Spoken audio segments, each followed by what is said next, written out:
Tivemos tantas coisas maravilhosas esta noite que eu não acho que precisemos de um sermão, e a minha mensagem será breve, mas quero que todos inclinem suas cabeças por um momento para que possamos orar juntos.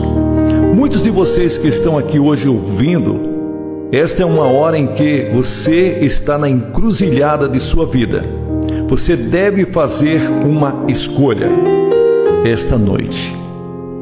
O que você vai fazer? Você vai continuar no caminho largo que leva para a destruição ou vai mudar e seguir o caminho estreito que leva para a vida eterna? Essa é a escolha que só você pode fazer. Deus pode inspirá-lo, Ele pode ajudá-lo, seu Espírito pode convencê-lo, Ele pode encorajá-lo, mas somente você pode fazer essa escolha. Deus lhes deu essa capacidade de fazer essa escolha. Você é um agente moral livre, tanto quanto aceitar ou rejeitar a oferta de perdão. Você deve fazer essa escolha esta noite. E quando você ouvir a mensagem como você vai ouvir esta noite, e como você já ouviu a música, as palavras, os testemunhos, você se torna responsável 100 vezes mais. E você sabe, quem muito recebe, muito é exigido. Portanto, preste muita atenção no que você vai ouvir e responda ao chamado de Cristo. Nosso Pai, oramos para que Teu Espírito Santo convença do pecado, da justiça e do julgamento e que muitos digam sim a Cristo esta noite, pois pedimos em Seu nome que os homens esta noite, Senhor Jesus. Então quero que vocês voltem comigo para o 9º capítulo do livro de Hebreus, 9º capítulo do livro de Hebreus, e tem uma frase dessa passagem que eu quero que usemos como um texto esta noite, que diz: sem derramamento de sangue não há remissão de pecados. Sem derramamento de sangue não há perdão. Nós lemos em nossos jornais recentemente sobre os guardas vermelhos da China, marchando pelas ruas de Pequim, gritando um slogan. E era um slogan interessante. O slogan deles era: sem derramamento de sangue não pode haver revolução. Sem derramamento de sangue não pode haver revolução. O ex-presidente do corpo estudantil da UCLA, que agora é cristão, disse a um de meus associados recentemente que o sangue é o símbolo da revolução mundial. E disse que muitos nos campos universitários falam que o sangue se tornou o símbolo da revolução, e ele declarou que nunca teria se tornado cristão se não fosse por ter ouvido a mensagem: sem derramamento de sangue não há remissão de pecados. Então eu tenho certeza que todos nós lembramos disso, daquela noite trágica quando o senador Kennedy foi morto no hotel aqui em Los Angeles, e acho que todos nós nos lembramos de ver aquela poça de sangue na televisão, no chão, ou quando o presidente Kennedy foi morto em Dallas e a senhora Kennedy voltou a Washington e ainda havia sangue em seu vestido. Ou o sangue de Martin Luther King quando ele estava deitado na varanda daquele hotel em Memphis, Tennessee. Sangue é muito interessante que quase todas as religiões do mundo usam o sangue como um símbolo, ou usam sangue para fazer expiação aos seus deuses ou ao Deus que eles servem. Lembro-me quando estava na faculdade que eu fiz um trabalho de faculdade em antropologia e fiz a minha tese sobre o sangue. Sangue em outras religiões. E você dificilmente encontrará uma religião em qualquer lugar do mundo que não usa o sacrifício do sangue. Por exemplo, os índios astecas da América do Sul, no Peru, matavam 20.000 pessoas todos os anos em seus altares para fazer expiação aos seus deuses. De onde eles tiraram essa ideia? Muitos deles faziam isso tentando aplacar a ira dos seus deuses. Li em um jornal essa semana que estão oferecendo sacrifícios ao vulcão Steve em Moscou há algum tempo e perguntei ao meu guia por que a estrela vermelha, o que significa a estrela vermelha com 5 pontas. Ele disse, não sabe? Eu disse não. Ele disse, a estrela vermelha representa os 5 continentes do mundo e o vermelho representa o sangue que deve ser derramado antes que todos os continentes do mundo se tornem socialistas. Em nossos jornais, que todos os dias lemos, nós vemos sangue sendo derramado no Vietnã e aqui mesmo em Orange County. Lemos sobre dezenas de pessoas todos os anos que são mortas nas rodovias. Sangue é derramado. O crime que é tido, sangue é derramado. Um dos romances mais populares nos últimos anos foi editado, o livro de Al Capone, A Sangue Frio. Há algo que evitamos e ainda algo que nós estamos sendo fascinados sobre o sangue. E quando você pega a Bíblia, muitas pessoas ficam surpresas que há sangue de Gênesis a Apocalipse. Por quê? Há tanto sangue na Bíblia? Eu costumava me fazer essa pergunta, na verdade, em um período da minha vida. Era uma pedra de tropeço para mim, porque havia tanto sangue, porque os judeus ofereciam em seus altares milhares de sacrifícios todos os anos, aparentemente para apaziguar um Deus irado. Por que damos tanto valor ao sangue de Jesus Cristo em todo o Novo Testamento? Você está consciente do sangue de Jesus Cristo e toda vez que você pega o pão e o vinho e está aí no serviço da comunhão em sua igreja, você é lembrado do corpo que foi partido e do sangue que foi derramado. E aquele que você usa em seu serviço de comunhão é um símbolo do sangue que foi derramado na cruz do Calvário, onde Jesus morreu. E de onde vem essa ideia? Quando você se volta para Levítico capítulo 17, no versículo 11 diz, porque a vida da carne está no sangue, e eu dei a vocês sobre o altar para fazer expiação por suas almas, porque é o sangue que faz expiação pelas almas. Em outras palavras, a Bíblia diz que você precisa de expiação, você precisa de perdão, você precisa se reconciliar com Deus, e só há uma maneira de fazer isso, é através do sangue. Bem, a pergunta vem a mim esta noite, por que o sangue? Porque se Deus não usa outra coisa, porque Deus exige sangue. Você sabe, a ciência ainda não descobriu o que realmente é a vida. Há algumas pessoas que têm uma ideia de que nos próximos anos a ciência pode ser capaz de fazer um ser humano, mas eles estão errados. Eles podem ser capazes de fazer um corpo e um cérebro, mas nunca serão capazes de fazer um espírito ou uma alma. E é isso que distingue o homem de um animal. O homem tem um espírito feito para a imagem de Deus. Vivemos em um corpo temporário, mas nosso espírito, nossa alma, sua eternidade feita para a imagem de Deus. Agora, nosso sangue circula a cada 23 segundos para que cada célula do corpo seja constantemente suprida e limpa ao mesmo tempo o sangue, carregando todo o lixo e jogando fora, sem contaminação.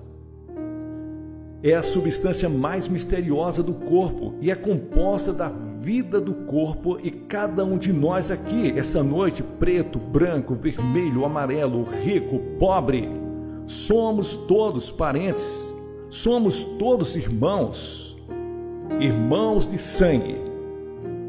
Tentem entender isso. Deus fez de um só sangue todas as nações de homens. Todos nós estamos diante de Deus, podemos ter face diferente, mas todos nós temos a mesma origem. Viemos de Adão, todos nós temos o mesmo sangue, a mesma relação de sangue.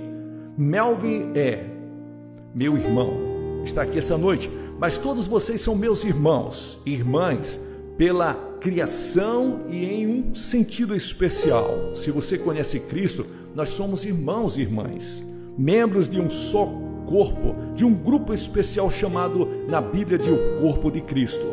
Mas é o sangue de Adão que corre em minhas veias. E se você é judeu, negro, branco, um gentio, pagão, um culto, é o sangue de Adão, porque esses são os problemas, porque você vê o sangue, carrega a sentença de morte.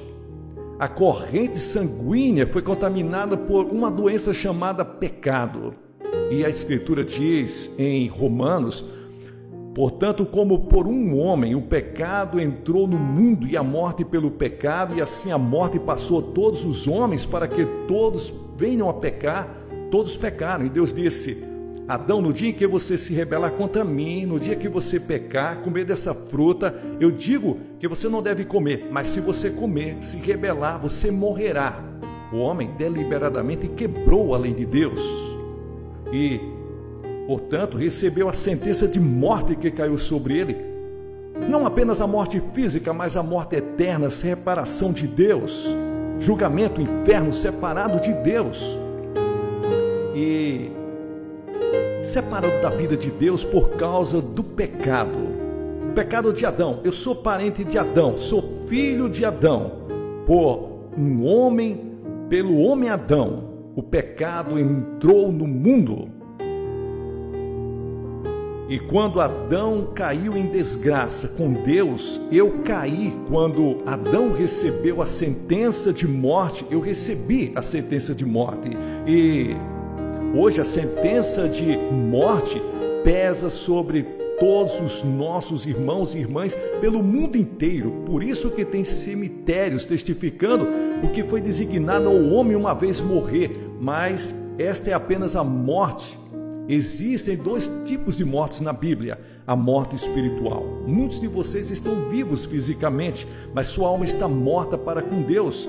Não encontra felicidade e paz, segurança e realização nesta vida. Você pode ser rico, pode tornar-se poderoso, pode tornar-se popular, pode ter todos os bens materiais, mas se sente sem realização, nem satisfação, nem alegria. E muitas pessoas passam a vida inteira à procura de algo, coisas que eles nunca descobrem, porque você tem a morte espiritual, você está separado de Deus. Agora, a segunda morte que a Bíblia chama é a morte eterna. Isso significa que quando você morre, seu espírito vive, mas está separado de Deus. Isso é morte espiritual, eterna. O homem sofre de envenenamento do sangue. Agora, há uma doença no sangue que não sabemos muito, chama-se leucemia.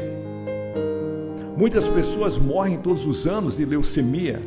Mas há outra doença que é fatal para toda a raça humana no sangue, chamada pecado. E tem mortes, pessoas envenenadas, recebendo a penalidade da morte agora. Como podemos ser purificados de nossos pecados? Voltamos direto para Adão e Eva, quando Adão e Eva pecaram contra Deus e se rebelaram contra Deus. Deus poderia ter explodido esse mundo, criado um outro universo. Dificilmente saberíamos disso. Mas Deus amou o mundo de tal maneira que deu seu Filho unigênito. Deus não quis que ninguém perecesse, mas que todos viessem ao arrependimento. Deus diz a Adão: eu te amo, até mesmo quando você errou. Eu quero salvar os seus filhos, os filhos de Deus. Então Deus diz: existe uma maneira magnífica, eu tenho um plano para salvar você. Em Adão nós estávamos nus, agora não há nada de errado com a nudez. Dr. David Herbert está aqui esta noite, presidente do seminário mais completo, e ele escreveu um artigo maravilhoso sobre isso. No início, a nudez era o caminho de Deus, mas tornou-se pervertida e distorcida pelo pecado. E os homens se sentiram envergonhados porque muitos tinham consciência de que ele não era mais inocente. E os homens se esconderam de Deus e tentou semear folhas de figueira e se cobrir, mas eles não conseguiram, Muitos de vocês hoje à noite estão aqui tentando se cobrir com folhas de figueiras. E isso representa a sua religiosidade. Pode ser uma vida razoavelmente bem, suas próprias justiças, participando de igreja, tendo sido batizada, outras coisas e formalidades.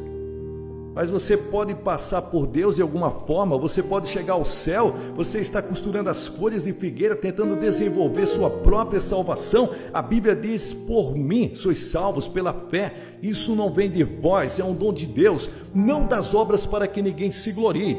Você não pode salvar a si mesmo, não pode trabalhar do jeito que você quer, você não pode comprar salvação com todo o dinheiro. Deus fez a Bíblia, a palavra de Deus, que diz que Deus saiu para o campo e matou alguns animais e fez peles para eles, derramou sangue. E ele estava ensinando ao homem daquele momento em diante que nenhum perdão de pecado pode acontecer fora do derramamento de sangue. Vamos olhar para Caim e Abel. Eles foram os dois primeiros filhos de Adão e Eva, e Deus disse que queria que eles viessem adorá-lo, e Abel trouxe um sacrifício de sangue. Caim trouxe um sacrifício de vegetais. Ele disse, eu vou trazer o melhor sacrifício que Deus já teve. Ele trouxe um sacrifício de vegetais. E é muito interessante, Deus rejeitou Caim e aceitou Abel. Por quê? Abel veio pelo caminho do sangue. E você pode ir de capítulo em capítulo ao longo da Bíblia e você encontrará a mesma história. Quando Noé saiu da arca, a Bíblia diz que Noé construiu um altar ao Senhor e tomou de todos os animais limpos e de todas as aves limpas e ofereceu em holocausto ao Senhor. Lembre-se da história de Abraão e Isaque. Abraão e Sara esperavam por um menino e por um milagre. Um menino nasceu e eles o chamaram de Isaque. E quando ele era apenas um menino, Deus disse a Abraão, eu quero que você vá oferecer Isaque como sacrifício no altar. Quantos de vocês pegariam seu garotinho e enfiariam uma faca nele se Deus dissesse isso? É o que Deus disse a Abraão para fazer. Você diz, quão cruel, quão pagão, quão primitivo, quão rude. Deus estava ensinando uma lição a Abraão. E sem questioná-lo, Abraão levou seu garotinho. Eles foram para o Monte Moriá, onde Jerusalém agora está localizada. E lá, ele pegou seu filho, colocou sobre o altar, levantou sua mão com uma faca e ia enfiá-la no coração de seu filho.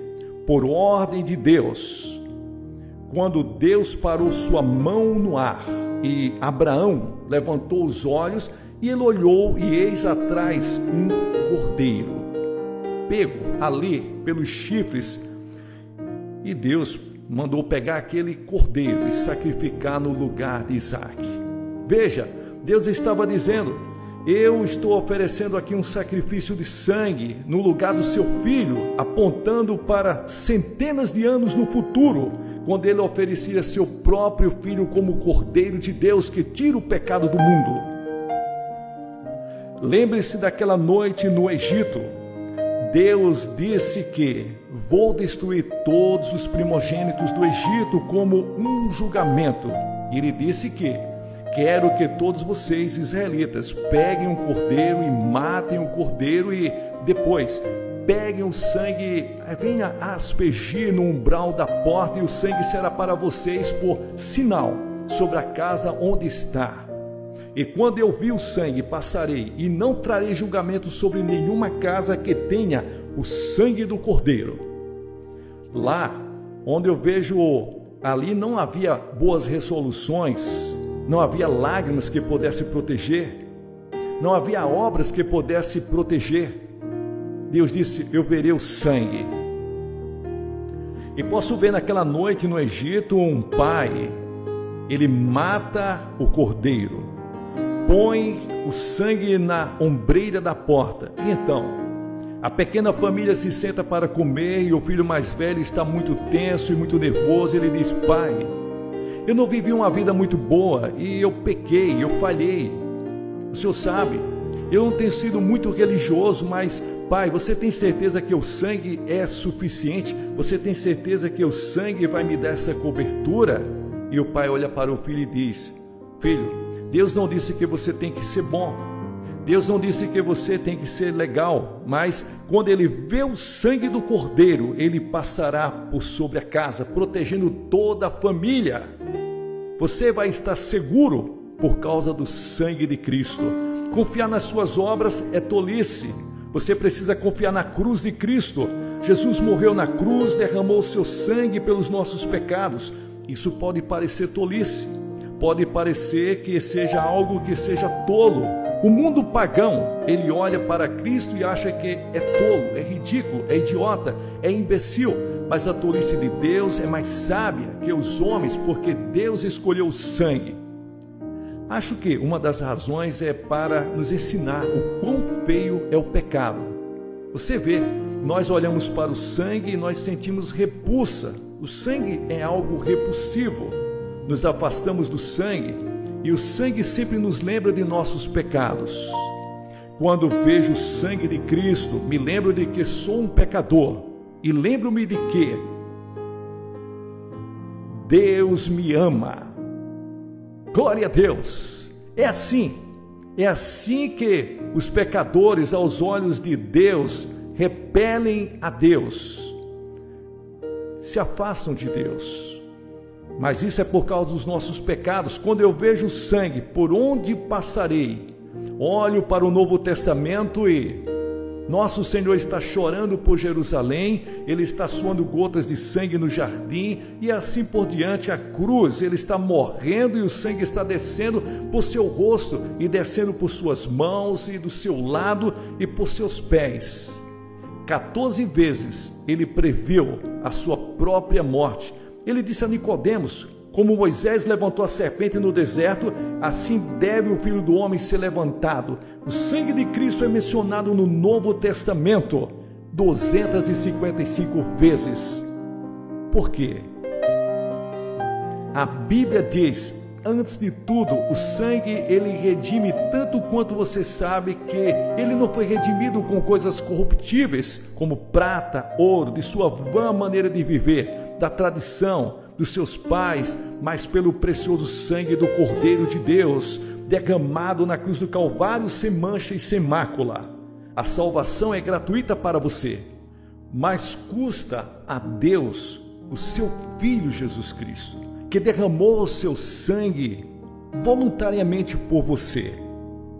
E a palavra redenção significa comprar de volta. Por que você precisa ser resgatado? Porque a Bíblia diz que você é o escravo do pecado. Todo aquele que comete pecado como escravo do pecado, disse Jesus em João 8,34. Quantos de vocês esta noite escravos de seus hábitos, escravos do orgulho, escravos da inveja, escravos do preconceito? Você não quer ter preconceito contra um homem só porque ele tem uma cor diferente? Você gostaria de se livrar disto? Escravos de algumas seitas secretas em que ninguém sabe nada sobre você. Gostaria de ser livre, mas você pode. Você é escravo de algumas drogas. Você está tentando se esconder, mas ela está lá e você sabe disso. Aquela coisa secreta lá no fundo, você é um escravo. Você não pode se libertar. Jesus disse que nós somos escravos do pecado. E ele disse: eu vim para comprar você de volta e eu dei meu sangue para comprá-lo de volta. Ele pode tornar você livre essa noite. Ele pode lhes dar uma alegria, uma paz e uma segurança que você nunca conheceu antes, se você deixá-lo entrar em sua vida. Deixe-me contar a história de um amigo que escreveu um livro e diz que ele rejeitou a Deus completamente e se tornou escravo do pecado. Quantos de vocês essa noite fizeram o mesmo? Você não rejeitou a Deus abertamente como esse homem fez, mas pelo seu modo de viver e pela sua atitude, você realmente rejeitou a Deus. Você é um escravo do pecado essa noite. Você gostaria de ser livre? Ele morreu para fazer você livre. Em segundo lugar, a Bíblia ensina que somos justificados pelo sangue. Romanos capítulo 5, versículo 9. Muito mais agora, sendo justificados pelo seu sangue, seremos salvos da ira. Isso significa que nós somos justificados. Significa como se nunca você tivesse pecado. Para ser colocado diante de Deus como se você nunca tivesse cometido pecado, agora pense nisso por um momento. Deus não apenas te perdoa. Você gostaria de ser perdoado, mas Ele faz mais do que isso. Ele te justifica como se o pecado nunca tivesse sido cometido. E é feito pelo sangue de Jesus Cristo, sendo justificado pelo seu sangue. Não me pergunte como, eu não sei. Mas quando eu aceitei Jesus Cristo pela fé, eu quero te dizer, fui perdoado. Eu quero te dizer isso. Quando eu chegar na entrada do céu, não vou dizer, Senhor, meu nome é Billy Graham, eu era aquele pregador que preguei naquelas cruzadas. Eu vou dizer, Senhor, eu estou aqui implorando, e não é nada além a não ser pelo sangue de Jesus Cristo. Essa é a senha, a única senha, a cruz de Cristo, a salvação realizada pelo sangue de Jesus Cristo, o perdão que Deus derrama esta noite, que nos torna limpo, puro, mais do que qualquer virgem que jamais viveu. A visão de Deus é que quando Ele olha para você, Ele vê você completamente limpo pelo perdão dos pecados, e Deus não consegue se lembrar dos seus pecados. Você pode lembrar, mas é como se você nunca tivesse pecado. Então a Bíblia diz que o sangue nos torna todos iguais, uma língua, uma raça. Quando você está aqui nessa noite, Deus nos torna membros de um só corpo. Como é, na realidade, maravilhoso ser membro do corpo de Cristo, de todas as línguas, do mundo todo, de todas as raças do mundo. Deus, nesse momento, Ele está olhando para nós como um só povo. E Ele está lá. Aos milhares, pessoas estão em todos os lugares, mas Deus está olhando como um só povo. Apesar de estar na China, apesar de estar no Japão, missionários que estão viajando pelo mundo, a Igreja de Cristo, Deus tem um só povo, aqui e ali, em todos os lugares. Eu suspeito que algum dia, quando a cortina de ferro for aberta, ouviremos histórias de avivamento que o mundo nunca conheceu. Na China, vai acontecer muito isso. Na Europa Ocidental, esta noite Deus está trabalhando onde membros do mesmo corpo. E quando eu encontrei cristãos no verão passado, eu conheci cristãos de todos os países da Europa Ocidental. Eu os conheci na Rússia, eu os conheci na Tchecoslováquia, na Bulgária, na Romênia, na Hungria. E em todos esses países eu conheci cristãos. Não estive na Albânia. E eu era o irmão deles no momento em que eu os conheci. Nós paramos ali, me deram um tapinha nas costas, nós choramos, foi emocionante nos ver ali. Quando falei com 1000 líderes na Europa Ocidental no verão passado, eles choraram o tempo todo. Eu contei histórias de membros do avivamento do mesmo corpo. Eu não sabia falar a língua deles, mas eu era um membro do mesmo corpo, estávamos unidos, nós éramos irmãos pelo sangue de Jesus. Há uma aliança de sangue ao redor desta terra que nenhum poder político pode quebrar. É um reino maior que a América, maior que a Rússia, maior que a China. É o reino de Deus. E somos membros pelo sangue de Jesus. E o sangue de Cristo traz a paz. Colossenses capítulo 1, versículo 20 diz: tendo feito a paz pelo seu sangue, pelo sangue da cruz, estamos vivendo em um mundo em guerra, e a sombra de uma terceira guerra mundial paira sobre o mundo inteiro. Mas o tipo de guerra de que estamos falando aqui é a guerra que está acontecendo entre Deus e o pecado. Deus faz as pazes através do sangue da cruz. Ele faz as pazes entre você e Deus. Não seria maravilhoso ir para a cama esta noite e saber que todos os seus pecados foram perdoados, que você está justificado aos olhos de Deus e você ter paz em seu coração? E a Bíblia diz que o sangue purifica. Revelação capítulo 1, versículo 5. Aquele que nos amou e nos lavou dos nossos pecados em seu próprio sangue. A Bíblia diz que o sangue de Cristo reconcilia-nos. Temos bancos de sangue em várias partes do mundo. E eu me lembro de alguns anos atrás, quando eu fui operado e quase sangrei até a morte. Eles me deram transfusões e fiquei feliz por aqueles bancos de sangue. Hoje à noite há um banco de sangue ao qual podemos recorrer pela fé, que removerá nossa culpa e nossos pecados. Você sabe que existem transplantes de coração. São os médicos que estão fazendo isso no nosso tempo, e 2 fatores determinam o sucesso da operação. Ali, primeiro, tem que haver um doador. Temos um doador eterno, uma pessoa celestial, Jesus Cristo, que morreu por nós e deu o seu sangue, e deu o seu coração para você. A segunda coisa que o paciente pode é aceitar ou rejeitar o coração que ele recebe. Esse é o grande problema que eles estão encontrando agora, é a rejeição. Essa noite Deus te dá o poder de aceitar ou rejeitar. Tenho certeza que quando o coração é transplantado, já que o paciente não entende toda a química científica envolvida em todo o processo que vai ser feito, talvez o médico também não entenda tudo, e neste caso, eu sei que não entendo tudo, em nenhum lugar da Bíblia diz para que nós venhamos a entender tudo. Você só tem que entender o que a Bíblia diz, que você vem por uma fé simples, infantil. Essa é a razão pela qual Jesus disse que você tem que vir como uma criança. Ele disse que você tem que vir para ser convertido como uma criancinha.